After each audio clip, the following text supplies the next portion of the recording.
Olá, cumprimento a todos com a paz do Senhor. Amados, quero ler para vocês Ezequiel 33, que é uma advertência de Deus para o seu povo.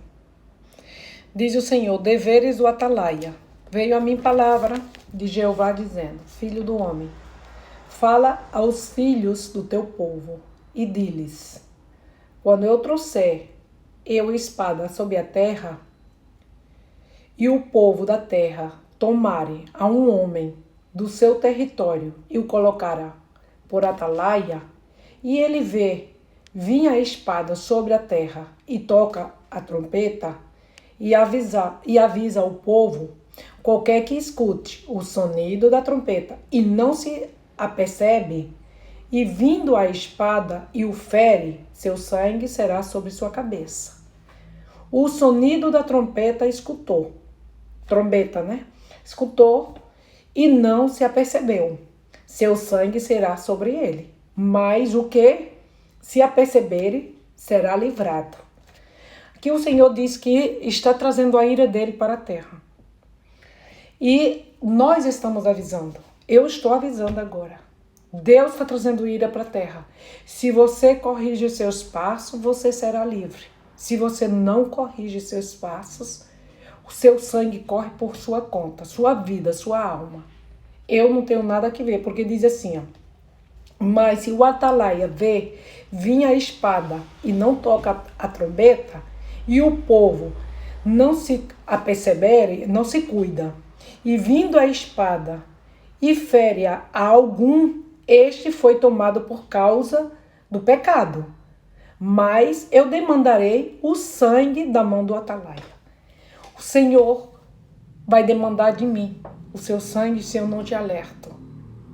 Então diz assim: di-lhes, vivo eu, diz Jeová o Senhor, que não quero a morte do ímpio, senão que se volte o ímpio do seu mau caminho.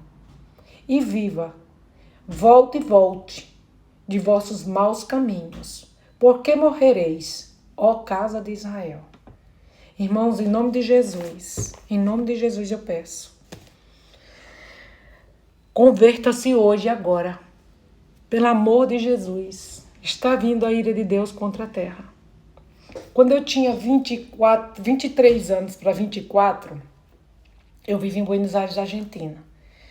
Eu fui conhecer Mendoza. Mendoza é um lugar aqui na Argentina, uma província, um estado que faz o vinho. E eu fui conhecer esse lugar. Quando eu voltei, havia um temporal aqui em Buenos Aires. E era tão forte o temporal que o avião não podia aterrissar. Então, cada vez que ele descia das nuvens, ventava tanto que o avião se sacudia assim. As aeromoças, em vez de ajudar a gente, elas começaram a gritar. Então, estava todo mundo desesperado dentro do avião. Eu saí de dentro do avião, peguei um táxi, fui para minha casa. Muito mal. Eu tremia demais. Foi o terror dos terrores que eu passei na minha vida. Aí eu cheguei na minha casa, fechei todo o quarto. Meu quarto, quando eu fechava a janela e a porta, quando eu fechava, ele ficava tão escuro que não dava para ver nada. Aqui na Argentina, existe umas janelas que a gente fecha e fica assim, bem escuro. E aí eu só ia no banheiro, porque eu estava com náusea e com diarreia. Aí eu fui pro banheiro, e era inverno, e eu tremia muito. Aí eu deitei na minha cama e coloquei o cobertor na minha cama, porque eu tava tremendo, eu tava demais de ruim. E eu tava sozinha. Eu ainda era solteira. Aí eu senti que tinha alguém no meu quarto. Aí eu baixei assim o cobertor. Quando eu baixei o cobertor que eu olhei, estava Satanás nos pés da minha cama, do lado direito. Aí quando eu olhei assim, gente, eu comecei a orar, a repreender da minha forma, que eu era católica. Aí eu comecei a rogar por Jesus. Da cintura para cima, ele não tinha roupa. Ele era sem roupa, mas sem pele também. Ele tinha um físico bonito, como de um homem, como se diz, esses que vão para academia, musculoso. O rosto dele, gente, era puro sangue. Não escorria sangue, não, era sem pele. Uns olhão assim, grande olhando para mim. E ele não falou nada, simplesmente ele estava me olhando. E eu não entendia nada. Durante o correr da minha vida, foi uma tragédia atrás da outra. Minha mãe disse que quando eu tinha 3 anos de idade, eu tinha 13 furúnculos. Vocês sabem o que é, né? Tumorzinho. Mãe disse que foram tantos que eu sobrevivi por base de um milagre. Foi muito antibiótico que eu tomei quando eu era pequena. De certo, eu tenho ainda 2 cicatrizes desses tumores. Ficou, né? Como prova. No correr da minha vida, eu vi revólver na minha cara. Teve um rapaz, eu era jovenzinho, eu morava em São Paulo. Ele não tá mais vivo, não. Foi um namoradinho que eu tive assim, que eu era muito inocente. A gente era namoradinho de beijo. Ele se chamava Marcos. Tem pessoas que vão escutar esse vídeo e vai lembrar dele. Ele caiu numa moto, eu fiquei sabendo faz uns 10 anos, com a namorada, esposa, e morreu. Ele me chamou para ir na casa dele, para conversar, porque eu tinha dito que eu não queria mais sair com ele. Aí ele me trancou na casa dele. E eu passei como 5 horas trancada na casa dele, ele dizendo que ia me matar, que se eu não fosse dele, não ia ser de ninguém. E ele com revólver. E eu dizia para ele que ele se acalmasse, que não era assim. E eu conversava calma com ele, porque Deus me dá muita calma na hora de conversar, sabe? Eu não sou de falar muito alto e nem nada disso quando tem perigo na minha vida, não. Depois de muito tempo, eu digo, meu filho, minha irmã vai sentir saudade, minha irmã vai estranhar que eu não tô voltando. Deixa eu voltar, porque ela sabe que eu vim aqui porque você me chamou. E se acontecer alguma coisa comigo, vai ser ruim pra você também. Deixa eu voltar pra minha casa, pra casa da minha irmã, porque eu morava na casa da minha irmã. Aí ele deixou eu ir.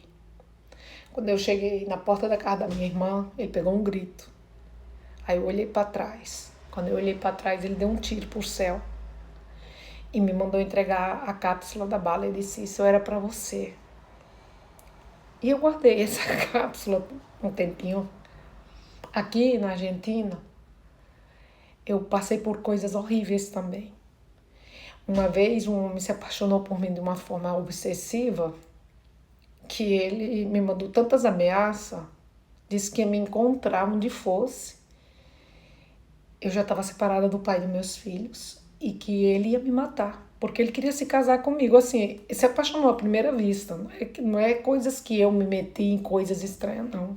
Simplesmente ele me viu uma mãe, ele me viu eu jantando com meu filho e um amigo, e ele delirou, porque podia ser a madrasta do filho dele, a mulher perfeita para ter filho dele. E através dessa amiga eu aceitei jantar com ele e ele fez proposta de casamento, um louco, e disse que ia me matar. E essas foram só duas coisas assim terríveis que eu vivi, que eu tô contando, a terceira com a que eu vi o inimigo, né? E hoje eu sei por que o avião quase caiu e porque eu vi Satanás.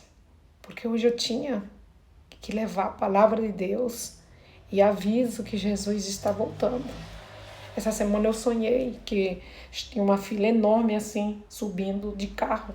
E a gente estava tudo aqui, uma outra fila. Todo mundo tinha que entrar no seu carro e subir. Todo mundo vinha, o carro vinha subindo. Alguém entregava o carro e o que tivesse já na vez subia, ia para o arrebatamento, subia. Então, eu já era a minha vez, mas antes de mim já estava um irmão. E meu carro chegava e o irmão estava na minha frente, ele queria pegar um sapato. E eu dizia para o irmão, eu apressava o irmão, que já era a minha vez, e ele estava atrapalhando para a gente não subir ainda. Aí o meu discernimento foi que era o arrebatamento, mas faltava um pouquinho ainda, tá parado só um pouquinho. Gente, Jesus está vindo. Enderece seus caminhos. Eu não sou culpada do seu sangue, não. Deus te abençoe. Até amanhã, se Deus quiser. Amém.